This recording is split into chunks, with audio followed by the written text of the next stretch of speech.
अस्सलाम वालेकुम। पाकिस्तान टाइम के मुताबिक इस वक्त 5:30 बज रहे हैं शाम के और जुमेरात का दिन है। बीटीसी के डेली चार्ट पे मौजूद है। मैं कोई फाइनेंशियल एडवाइज़र नहीं हूँ।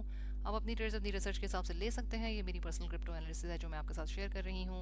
38 का लेवल ऐसा है जिसको मल्टीपल टाइम्स जो है वो बीटीसी ने हिट किया है, लेकिन प्राइस जो है वो अभी 38 के लेवल को बिल्कुल ब्रेक करके ऊपर नहीं गई है। 38,700 का लेवल ऐसा है जिसको ब्रेक करेगी तो 42 का लेवल जो है वो आएगा। 40,000 के अराउंड जो है वो अच्छी खासी रेजिस्टेंस है जो देखने को इसको मिलेगी बीटीसी को। मार्केट न्यूज़ रिएक्टिव है, जैसे कि हमेशा सारी वीडियोस में मैंने आपको बताया है। अगर ये स्पॉट ईटीएफ का जो है वो अप्रूव आ जाती है तो बिल्कुल जो है वो प्राइस जो है वो ऊपर जाएगी। अगर हम बुल रन की बात करते हैं तो डेफिनेटली जो है वो बिल्कुल आप बुल रन को किस तरीके से इसको देखें और इसके अंदर क्या कर सकते हैं, इसके लिए जो है वो मैंने कुछ प्रिपरेशन की है और आपको ये मैं बताती चलूँ कि लार्ज कैप कॉइन्स क्या होते हैं, मिड कैप कॉइन्स क्या होते हैं और स्मॉल कैप कॉइन्स क्या होते हैं। सो उसके लिए जो है वो आपको ये साइट जो है कॉइन मार्केट कैप या फिर कॉइन गेको जो है, यहाँ पे आपको जो है वो बिल्कुल ये सारी इन्फॉर्मेशन मिलेगी।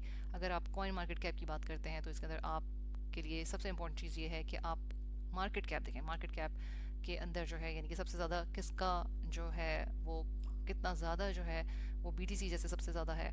और मिड कैप के जो कॉइन्स होते हैं यानी कि अगर हम बात करते हैं लार्ज कैप्स की तो इसमें 1 मिलियन से ज़्यादा 1 बिलियन या 1 बिलियन से ज़्यादा का जो है वो इसका लेवल होता है। और अगर हम मिड कैप कॉइन्स की बात करते हैं तो उसका लेस देन 1 बिलियन और 100 बिलियन के दरमियान, और अगर लेस देन 100 बिलियन है तो वो स्मॉल कैप कॉइन्स कहलाते हैं। अब ये सारे जो हैं वो मार्केट कैपिटल यानी कि कैप्स हैं। सो इसमें आपको कौन से कॉइन्स जो हैं वो लेने चाहिए, कौन से टोकन्स हैं जो लेने चाहिए, कॉइन और टोकन के बीच में क्या फ़र्क है वो आपको डेफिनेटली पता होना चाहिए ताकि आप अपने पोर्टफोलियो को डिवाइड कर सकें।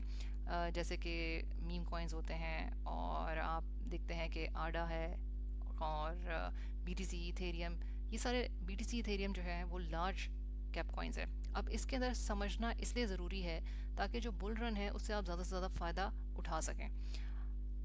अगर आप लार्ज कैप कॉइन्स की बात करते हैं जिसमें बीटीसी आता है, इथेरियम आता है, तो इनके अंदर जो है वो लो रिस्क और लो रिवॉर्ड, इस वजह से मैं कहूँगी लो रिस्क और लो रिवॉर्ड क्योंकि इसके अंदर जो इसका कैपिटल है वो बहुत ज़्यादा है।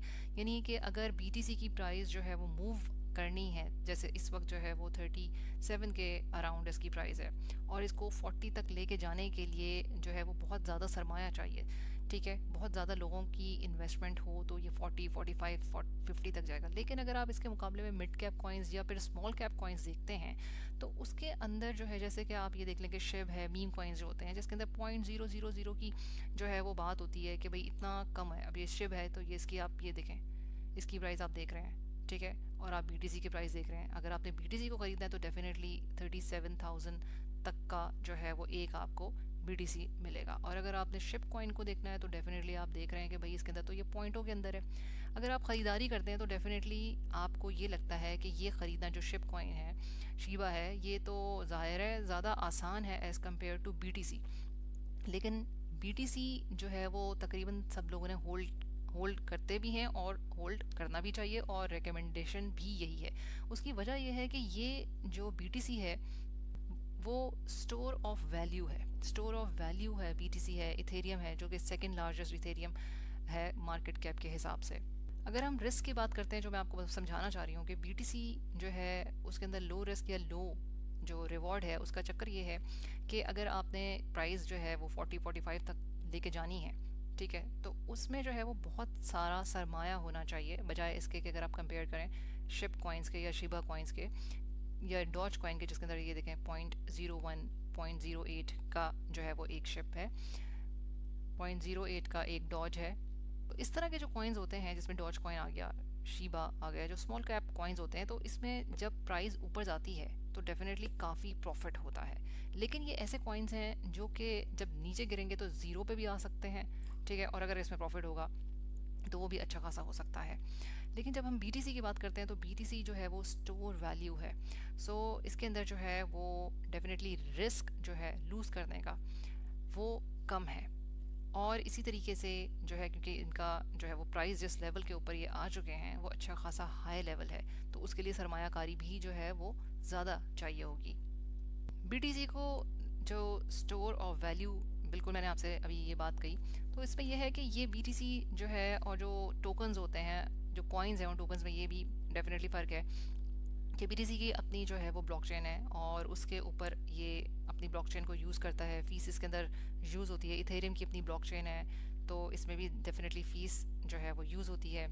जो टोकन्स होते हैं एक्चुअली, वो टोकन्स जो होते हैं उनके टोकोनॉमिक्स को समझना बहुत ज़रूरी होता है, और उस बेसिस पे जब आपको समझ में आए कि टोकोनॉमिक्स क्या चीज़ है, तो आप उन टोकन्स को आसानी से ले सकते हैं। लेकिन जो टोकोनॉमिक्स हैं, वो जो टोकन्स होते हैं, वो यानी कि एक करेंसी नहीं है किसी भी ब्लॉकचेन की, जबकि खुद की यानी कि उनकी कोई ब्लॉकचेन नहीं है जो टोकन्स होते हैं। टोकन्स जो होते हैं वो यूज़ कर रहे होते हैं किसी दूसरे कॉइन की ब्लॉकचेन को। ये समझना आपके लिए ज़रूरी है। जैसे इथेरियम है, तो इथेरियम की अपनी एक ब्लॉकचेन है, BTC है उसकी एक ब्लॉकचेन है। जो टोकन्स होते हैं वो इथेरियम की ब्लॉकचेन के ऊपर जो है वो काम करेंगे। 3 जो है लार्ज, मिड और स्मॉल कैप कॉइन्स जो मैंने आपको बताए, ये हैं। इसके अलावा जो है वो स्टेबल कॉइन्स भी होते हैं। स्टेबल कॉइन्स के अंदर जैसे जो कनेक्टेड होते हैं या बैक्ड अप बाय, यानी कि जिनको बैकअप सपोर्ट, जिसे आप कह लें कि सपोर्ट होता है फाइट करेंसी का, या ये USDC और USDT जो है। ये स्टेबल कॉइन्स होते हैं। अगर आपके पास ऑलरेडी बहुत सारा जैसे सरमाया है, ठीक है, तो आप जो है स्टेबल कॉइन्स के अंदर अपना पोर्टफोलियो ज़्यादा रख सकते हैं। BTC के अंदर आप पोर्टफोलियो, इथेरियम में आप जो है वो पोर्टफोलियो रख सकते हैं। लेकिन अगर आप जो है वो यंग हैं अभी और स्ट्रगलिंग फेज़ के अंदर हैं और पैसे जो हैं वो बहुत सारे नहीं हैं, तो फिर आप स्मॉल कैप कॉइन्स जिनके टोकन्स के बारे में मैंने अभी आपसे बात की, अगर उनके टोकोनॉमिक्स जो है वो पढ़ के, समझ के और न्यूज़ वगैरह को देखकर आप जो है उसको होल्ड करें, तो उसमें भी डेफिनेटली ख़रीदना आसान होगा। जैसे मैंने आपको अभी एग्जांपल दी कि जो शिबा इनू है, डॉज है, वो पॉइंट्स के अंदर है, उनको लेना आसान है, ख़रीदना आसान है, बजाय इसके कि BTC या ईथ। क्योंकि अगर आप इसके अंदर जो है स्टेबल कॉइन्स के अंदर जो है वो USDT और USDC के अलावा जो है वो गोल्ड, कमोडिटीज़ के अंदर जो है वो गोल्ड भी आता है। इनके अपने जो है वो रिस्क एंड रिवॉर्ड होते हैं, और ये मतलब कि बैंक्स वगैरह भी से होल्ड कर लेते हैं। इसके अंदर भी रेगुलरिटी के भी कुछ इश्यूज हैं इस वक्त। ये 4 टाइप के जो हैं वो मैंने आपको मार्केट कैप के हिसाब से बताए हैं कि लार्ज, मिड और स्मॉल कैप कॉइन्स, जो कि आप इनको देखते हुए अपने पोर्टफोलियो को बना सकते हैं जो बुल रन है। बुल रन जो है मतलब कि डेफिनेटली हम 2024 के अंदर बिल्कुल इस बारे में बात कर रहे हैं। स्पॉट ETF की बारे में बात हो रही है, और BTC जो है वो इतनी दफ़ा कर चुका है, ये 38 के लेवल को हिट कर चुका है। लेकिन पॉसिबिलिटी ये है कि ये वापस जो है वो 32 का लेवल जो है उसको दोबारा टच करे, क्योंकि करेक्शन जो है वो हो सकती है, ले सकता है, लेकिन 30 से नीचे आने के चांसेस जो हैं वो इस वक्त अभी कम लग रहे हैं। जो ओवरऑल सारे मामलात जो भी फंडामेंटल्स हैं वो देख रहे हैं। अगर हम इस चार्ट्स के ऊपर बात की जाए, चार्ट्स के ऊपर, तो चार्ट्स में जो नज़र आ रहा है वो ये है कि इस वॉल्यूम जो है वो डाउन हो रहा है, वॉल्यूम नीचे की तरफ आ रहा है, और प्राइस जो है वो ऊपर की तरफ जा रही है। एक मामला ये भी देखने वाला है कि चार्ट्स जो हैं वो क्या बता रहे हैं। बेशक न्यूज़ वगैरह आ रही है और वो सारी चीज़ें भी हैं, और क्रिप्टो न्यूज़ जो है वो बहुत न्यूज़ रिएक्टिव होती है।